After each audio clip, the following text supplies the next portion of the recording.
They were rampaging along, won their first 2 games. They've lost their last 2, but they could have probably won both of them. A fantastic looking facility there in the deep south. I'm sure they're going to come out firing tonight. From memory, he was leading last week. Are you going to be leading this week, or? From bottom with 6 points and second from bottom with 5. Yes and no. Yes and no. It paid off for them. They got a 2, double a 4 and won 6 points. Depends what the teams above you do, doesn't it? Unbiased, Miles Davis. Welcome to Unbiased with Miles Davis, where we go behind the scenes, the stories and the people of the magnificent game of lawn bowls. Today, I'm joined by player and coach Gayle Melrose. Gayle, I'd like to take you right back to the start. If your memory goes back that far, whereabouts were you born and where were you brought up? Well, I was born in Mangere, and to a family of 4. I was the youngest, the baby, and I have 2 other sisters and an older brother. And when I was 8, I shifted to Bucklands Beach, where I basically resided until 1976, and I was married by then, and we shifted to Beachlands. We lived there for 5 years, shifted back to Bucklands Beach, and basically I've spent most of my life there. We did have a stint down in Tauranga here where we set up a marine brokerage, my husband and I and the family, and we lived down here for 2 years, working 7 days a week, selling yachts and launches and those sorts of things, yeah. Oh, that's fascinating. Well, we'll get to that. Whereabouts did you go to school? I went to Bucklands Beach Primary and then Pakuranga College. Pakuranga College. What was that like? It was great. I loved it. Loved every bit about school. I didn't quite like the schoolwork, but no, I enjoyed. I did sailing for Pakuranga College. I was the first female that actually joined a college team, and I did athletics and all those exciting things, basketball, netball, everything you need to do in school. It was great. Loved it. I think of all the people we've interviewed for this series, 99.9% of them loved the sport at school, weren't overly keen on the schoolwork. So you've got something in common with the rest of the bowls community there. When you left school, Gayle, what did you first go and do? Well, very interesting. I actually went into making contact lenses. And I was there for 8 months, and I approached the manager or the owner at the time and asked him that I was sick of doing what I was doing. Is there any chance of getting an advancement? And he basically looked at me and sort of thought, well, she's probably, fresh off the block. No, there's no way you're going to get an advancement. So from there, I actually went into the Auckland Hospital, and I got a job in the IVS department, which in those days used to make the solutions for like glucose, etc., when you have an intravenous. And I was there for about 5-6 months, and I went into another division there making media for all the bacteria to grow into all the agar and all that. And then one day I was going up it used to be the old Wallace block, it's not there anymore at Auckland Hospital, and I used to walk past the histology department, and all the specimens used to be sitting on the bench there that had come straight from the theatre, and that really fascinated me. So I actually applied for a job in histopathology, and most of the people that apply for those jobs in those days had a university entrance. Well, I didn't have that. I only had a School C qualification. So I applied, and because I'd been in the hospital fray, I actually got the job. So, so I was qualified in that. That's fascinating. Why? I mean, contact lenses is sort of, just an entry level into something sort of on the medical side of it. But what was it about medicine that sort of attracted you? It was just fascinating, actually, understanding, sort of the process, what happens when somebody goes into hospital, has an operation, and they have specimens taken off them, what happens to that specimen. And the funny part about it, that Sharon Sims actually was also in the laboratories as well. If I remember, she was in haematology, and so was her husband, Ken. So it's amazing how we actually have familiarity about our previous jobs. But I was there right up until I was actually still pregnant when I was working there. And, I left there in, I think, 72. But I actually went back to that position in 1982 and 1992 at Middlemore Hospital. So basically you go away to start a family, but What draws you back? I mean, because we're going to find out that you've got many strings to your bow, Gayle, so we don't want to preempt it, but what was it that kept drawing you back? I just really enjoyed the job. It's a job. It's not like biochemistry, cytology, all those. It's different because you have to actually cut the tissue with a machine called a microtome, and so there it's the actual action that you're doing. You're not relying on instruments, so to speak. You actually have to manually do it, and it's quite an art. It isn't. It's not an easy thing to learn. But I just loved it. It was just fantastic. And you follow the case all the way through. Our head pathologist at Auckland Hospital was a gentleman called Professor Arthur, and he actually sailed his boat from England. He was an English guy, sailed over single-handedly all the way to New Zealand. So we also had that in common as well as the work. So I just found it fascinating. We'll get onto your sailing exploits very shortly. I'm just fascinated, though, in histopathology. If you give us sort of the peasants, just like myself, is it preparing parts of bodies for a pathologist, or is there? Yes. So what we do is that the specimen comes up to the department, and the doctor describes it, cuts it up to little tiny sections, and they go through a process where it's impregnated with alcohol, etc., finally with wax, and we embed it in a block of wax, and then we have to cut it. Most tissues get cut at 5 microtomes, which is, I can't even remember what that was, but lymph nodes are 3, normal tissues 5, and I think if I remember, brains were 10. So the most beautiful part of the body is the brain. It's just absolutely incredible organ. It's just and as I said, I've seen it in its raw flesh. We also did postmortems as well. And when people talk about having a postmortem, waiting for one, sometimes the jars used to sit up there for months before we actually got around to cutting them and putting them on slides, and then the doctors do the report, the prognosis. So did you ever, through your work, start to sort of have conjectures or look at it and think, I think this is what the issue is? Or Absolutely not. That's definitely a qualified no, definitely not. No. Not even for a bit of fun between your mates. I bet it's this or that. No, because cells are very cell thickness is no. I wouldn't have no idea. You sometimes you can see the tissue when it comes up to the lab. Like certain masses have certain characteristics. Those sorts of things, we could say, we've discussed with the doctor about it. But there are so many different types of cancers out there, Miles. It's, and I'm a believer in a little bit of knowledge is sometimes a dangerous weapon. Yeah, I think I'm living testament to that. But anyway, we'll move on from there, Gayle. Now, you mentioned your love of sailing and the fact you got to do at school, being the first girl to join a team. How hard was it to join the team? What made you want to go sailing? Was it a family thing?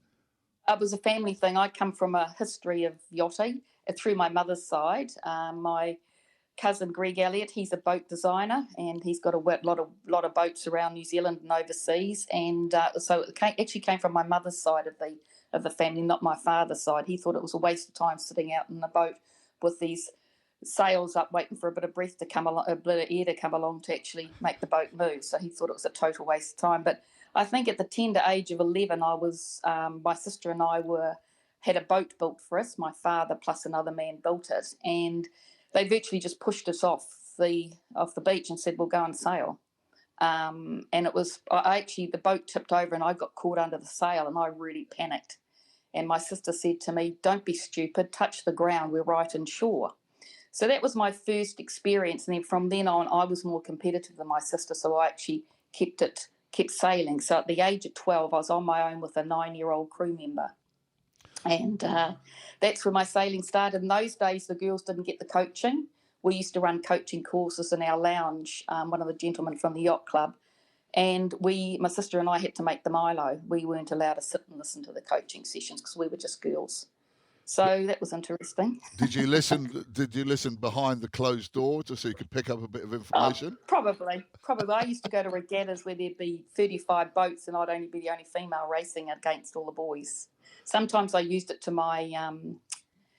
to my benefit, I can assure you, especially in the protest room.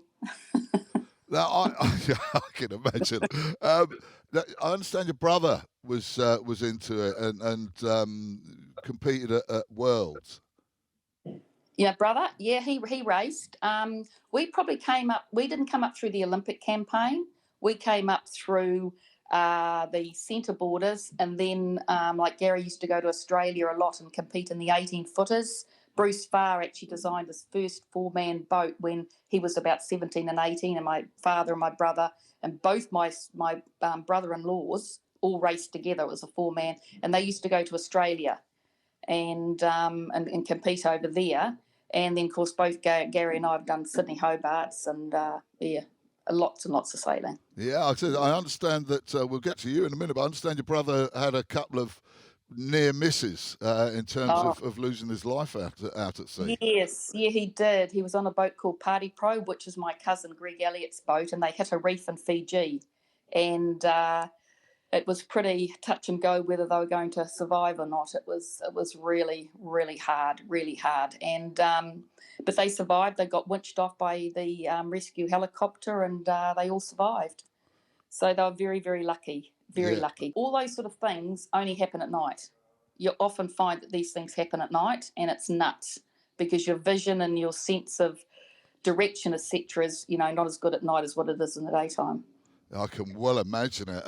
Now, you mentioned Hobart to Sydney. I'm fascinated by that because as a layman, when I first heard it, I thought, Hobart to Sydney, that's not that far. It must be, just a nice, gentle cruise. But it's fraught with danger, that trip. You've done it about 3 or 4 times, I understand. What's your experience of it been?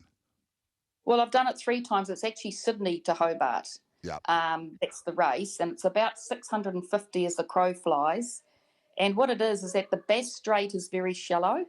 So you've got conflicting currents coming from the south of Australia down the coast of Australia. And that's the problem. So the waves become extremely big, very, very big. And it's just I know that, a lot of my friends have done the Whitbird and Volvo, and they reckon that part of the world is one of the dangerous, sailing areas around. So it's pretty horrific. It certainly teaches you a lot about resilience, that's for sure. How have you actually fared in it? To get close to sort of line honours? No. The first 2 races, I actually was asked, because the race starts on normally 10 o'clock on Boxing Day. And it goes from Sydney. The CYC Yacht Club, they head the Hobart. And it was somebody phoned me and said, look, we're down 1 crew member. Would you be willing to come over? And I thought, wow, yes. So I jumped on the plane and was over there and sailed on this boat called Telecom, I think it was called. No, I can't remember anyhow. So I raced with a group of Australian girls. And that was a real challenge because they don't quite race like we race. And then the second year I went back again, and I was actually a watch captain for one of because you have two sets of teams. And I was a watch captain for the second one. And then the third one, I thought, I'll blow this. We're going to take our own New Zealand campaign over there. So I got 14 women, ranging from ages from 18, which was my daughter Kim, up to 64, which was a very renowned yachting lady called Heather Lidgard, who actually only passed away recently, and she was 64. So there were 14 women on this boat, and we actually had Digby Taylor's old boat, the old Outward Bound. And we were very, very lucky to get sponsorship from Qantas New Zealand, so we renamed the boat Qantas New Zealand, and that was in 1994. Oh, fantastic. So what you mentioned the difference between the Australians and the Kiwis in terms of sailing. What would be the main difference that obviously irked you? They were doing it for different reasons. They were doing it to promote women. We had a woman on the boat that was actually from the Australian Parliament, and she was all about, women in Parliament. And I remember sitting down and talking to her one day, and I said, have you done much sailing? She said, I've done a few Sunday cruises around Sydney Harbour. And I just looked at her and I thought, you've got to be kidding me. And we're taking her down to the Sydney Hobart. And it just floored me. And their campaign, I think, was more about what can we do to show ourselves instead of actually doing the race and competing along as a sailor, just a normal sailor. I just felt as though there was more of an undertone there about them being women. That was my feeling anyhow. Yeah, fair enough. And I mean, everyone's got to chip in, haven't they? You don't want to, you're risking your life there, and you want everyone to be able to contribute. Oh, absolutely. Absolutely. That's paramount. Yeah. Now, you said that you started your family while you were working still working at Auckland Hospital. I Yes. understand that you tragically lost your husband at a very young age. I mean, how did that impact your life and your direction after that, and how did you cope with it? Well, he actually died in Hobart after the Sydney Hobart yacht race, and he actually didn't even do the race. He died right on the dock, right on New Year's Eve, and even that in itself was just a major event in the whole scheme of things. So I had the 14 crew plus the 8 delivery crew to take the boat back to Melbourne, where the owner of the boat lived, and he died suddenly on the dock. And it was pretty horrific. But anyhow, we moved through that. So I had to organise getting him back to New Zealand and the delivery crew on their way, and getting my daughters back to New Zealand. Gary actually came over and helped me, which was fantastic. But it was pretty horrific. I can imagine it. I'm just now looking at your history, Gayle, of your and your fascination with histopathology, and I'm sitting there and you're all excited and pumped up, and I'm squirming and going, oh no, I don't want any of those things near me. Does that explain your movement into the career that you're in now? If you could tell us a bit about that.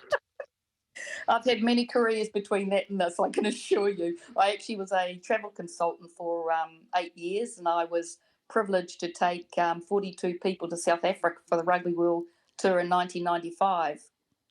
And I had the All Black family, so I've done that, and I've gone into other businesses as well. But eventually 4 or 5 years ago, my daughter and I set up a company called Melrose Funeral Homes. So now I'm in the funeral business, and since then we have another 3 funeral homes called Simply Cremations, Hamilton, Waikato, Simply Cremations, Bay of Plenty, and Coromandel, and she has one called Simplicity.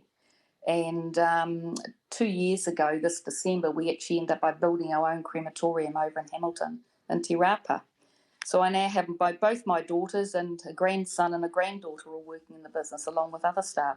What led you in that direction? And there's another part of your career that I'll hark back to in a minute. But what led you to doing that? You suddenly think I've cut bodies and bits and pieces of flesh all the time. Now I want to look after people who've lost someone.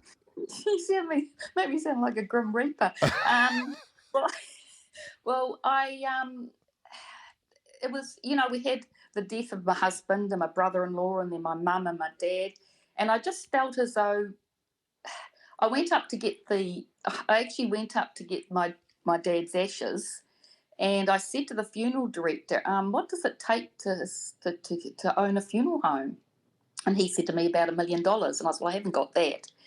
And so I came home. My daughter was living in Tauranga at the time, and I phoned her and I said, I've got an idea for a business. And she's, no, I've got an idea. And I says, oh, well, let me tell you my idea. No. I'll tell you mine. I said, well, what are you thinking? We both also had businesses up in Auckland. We had a Herald distribution agency, and we used to deliver the Heralds to the letterboxes. And I had Otar, and she had Manurewa, which in a sense was a challenge in itself.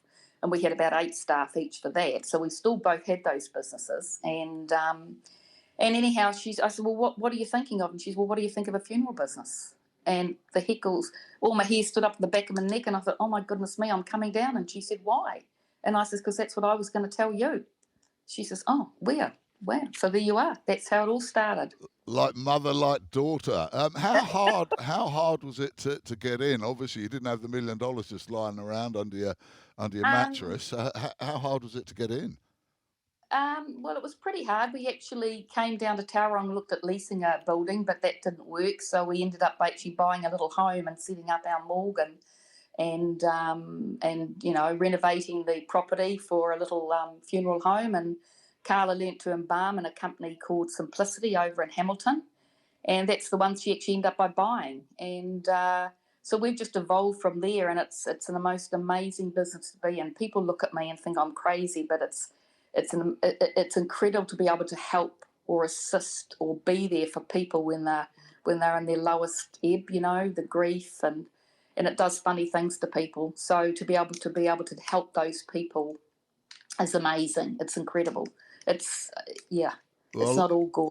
Yeah, like you said, Gayle, with your husband dying so tragically in such a young age, you'd been and experienced that grief. And I'd imagine that you've also, I mean, you sound dispassionate when you're talking about histopathology, but you must have a lot of empathy and patience and understanding and caring to be able to discharge your duties as a funeral director. Yeah, I think, well, I don't know. I suppose I do. You just got to have to be real, and it's part of life. And I go and speak at Grey Power and all that sort of thing, and I talk about, funerals and that. And they said they really haven't quite had a funeral director who actually has got the humorous side of things, and which I sort of look at people and think I didn't think I was a funny person, but anyhow, but I just it is a fact of life, and I always say, we all get born and then we're all going to die. It's just when and how, and it's just a fact of life. Some people don't want to know about it, but it's going to happen. You built your own crematorium. I suppose that's a challenge in itself.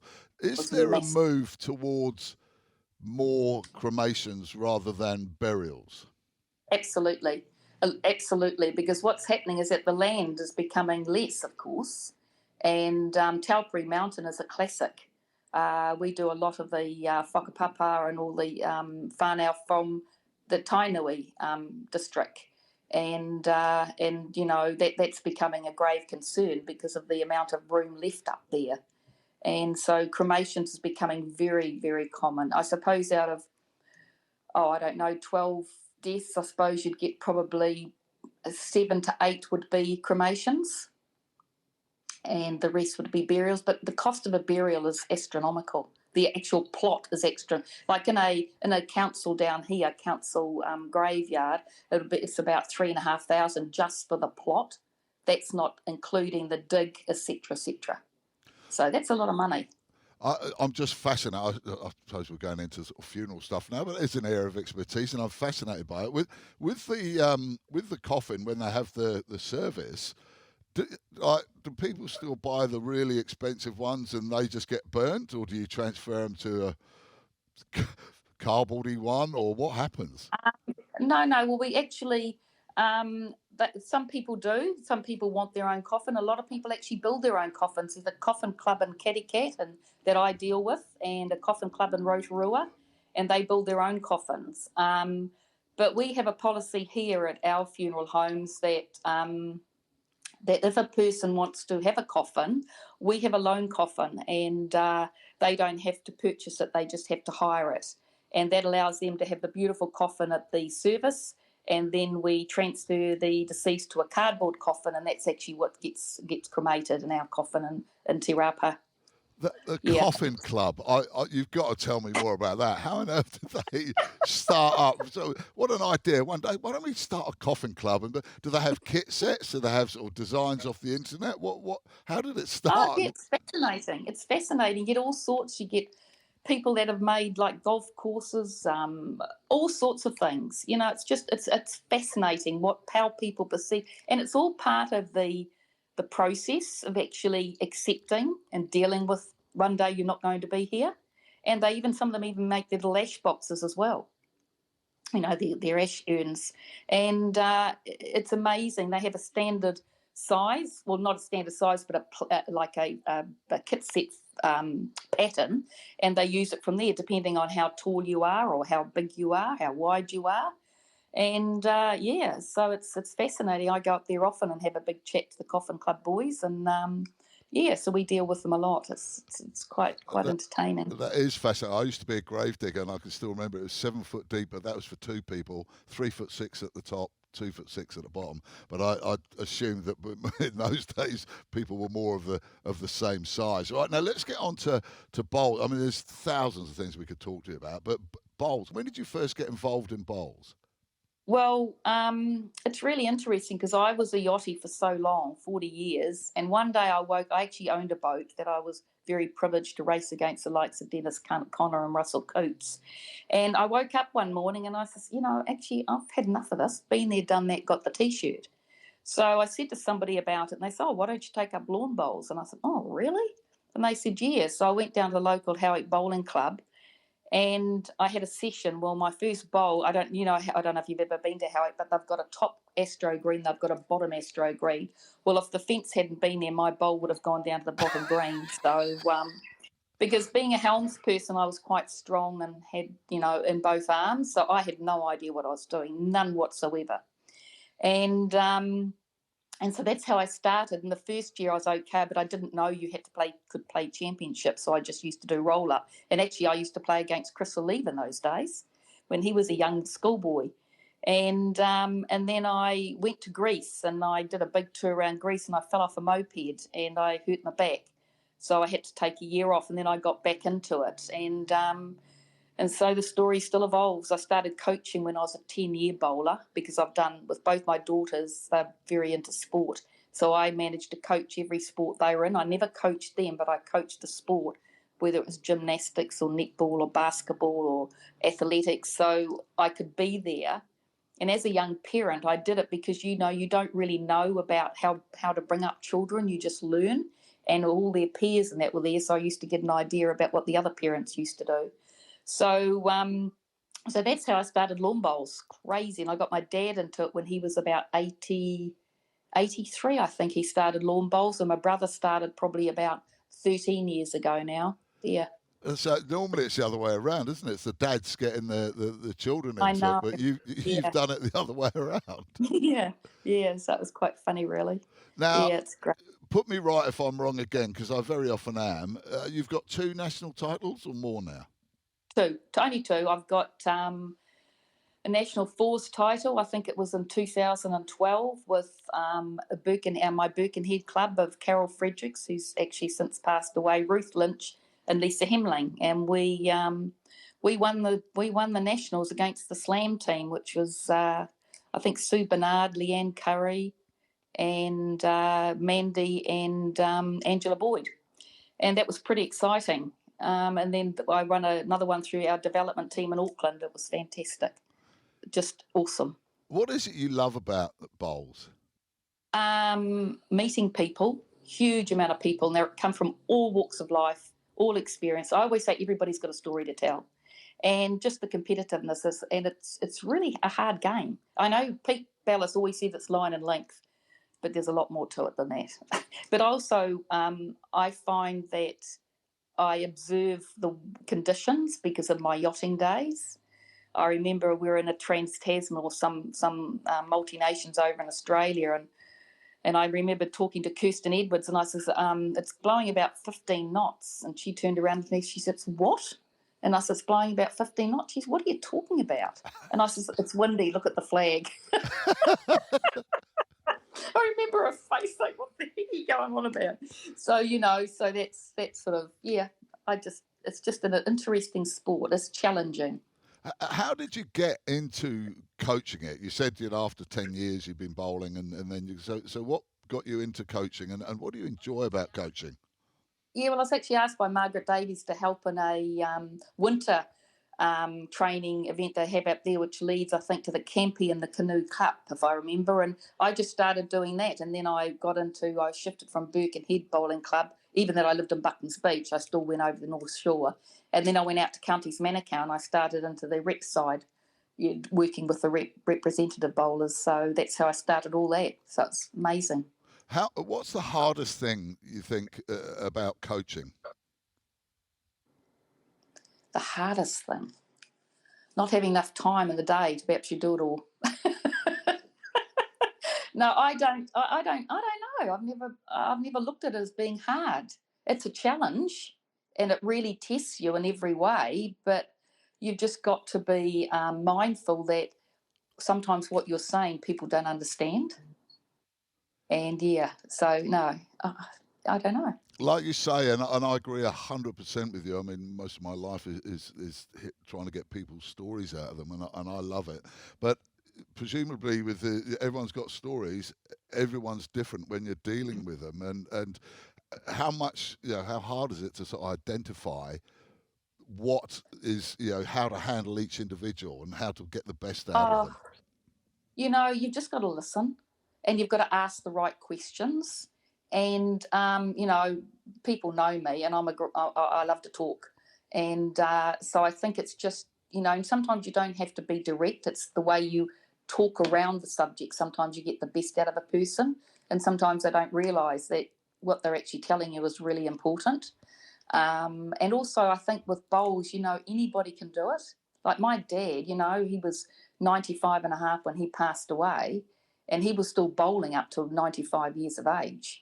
And, isn't that incredible that, you can still be competitive and play a sport? There's no other sport in the world that would extend the time frame of, a 5 or 6 year old right up to in the 90s or hundreds. There's nothing else. There's nothing else out there. Phenomenal, Gayle. And I think also something that a lot of people have said to me is the fact that you can get out and play against world champions or national champions as well. And there's not many sports you can do that in. No. And one day you can be a champ and the next day you can be a loser. It's quite easy. I'm used to that feeling.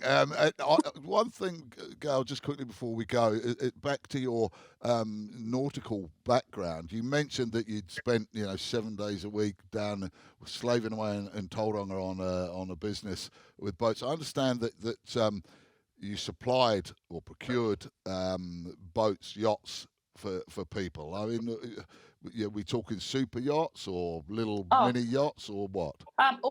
All sorts. I actually worked for another company called Events Clothing, which I used to clothe the super yacht industry of the world. And I was very privileged to meet the head Mr. DeVos, who owns or whatever Amway. And I met him in Alicante in Spain. And I did clothing for his racing yacht. So I did that sort of work. Plus I, So it's any sort of, big drug smuggling yachts, that yachts that you'd sold or procured and they ended up in sort of, police custody? No, I don't think so. It was an interesting job. I remembered having a young guy come in one day. I was in the brokerage and he came up to me and he said, he said, I need a yacht to go offshore. And I said, okay then, right. What sort of yacht would you like? And he said, I need a yacht of 26 feet. And I said, okay. Why 26 feet? He said, because that's the distance between the two swells. And I said, okay. So you've done a bit of offshore sailing, have you? And he says, no, but that's what happens. I said, well, trust me. I delivered a boat from here up to the States and I was away for 2.5 months, and those swells aren't 26 feet apart. I can tell you that right now. And he said, you probably wouldn't know about all this. So is there a guy here that can help me? And, so. When did he get out of hospital? I'm not physical. Gayle, finally, what have you got any ambitions left in as far as lawn bowls go? As a coach, probably. Player, I just love playing and I still play and I love Taranaki Falls. It's probably the highlight of the tournament of the year. But I just want to try and be the best I can be and also help those who, I look after, like with the Bowls New Zealand. I do Bay of Plenty down here. I coach the rep squad. And, it's a real thrill to have coaching moments. And you do have those every so often. And it's just awesome. It really is. So I just hope to continue on learning. I learn a lot. I'm very privileged to be part of the High Performance Sport New Zealand, a group of 20 women, I think, who are coaches from all different sports in New Zealand. And I'm on that course for 2 years. So I just find that that's very exhilarating, listening to other people. And they all have the same problems, but just different sports. And it's just you continue learning. Even at my age, we still learn. There's never that's what life's all about, isn't it? It certainly is. Well, Gayle Melrose, thank you so much for your time. Absolutely fascinating. I hope to catch up with you one day and I can find out some more of the stories that we couldn't fit in this time around. You just want some dirt, I know you. You may be right, Gayle. Thank you so much. Okay, thanks, Miles. Bye. And they were rampaging along, won their first 2 games. They've lost their last 2, but they could have probably won both of them. Fantastic looking facility there in the deep south. I'm sure they're going to come out firing tonight. From memory, he was leading last week. Are you going to be leading this week, or? From bottom with 6 points and second from bottom with 5. Yes and no. Yes and no. It paid off for them. They got a 2, double a 4 and won 6 points. Depends what the teams above you do, doesn't it? Unbiased, Miles Davis.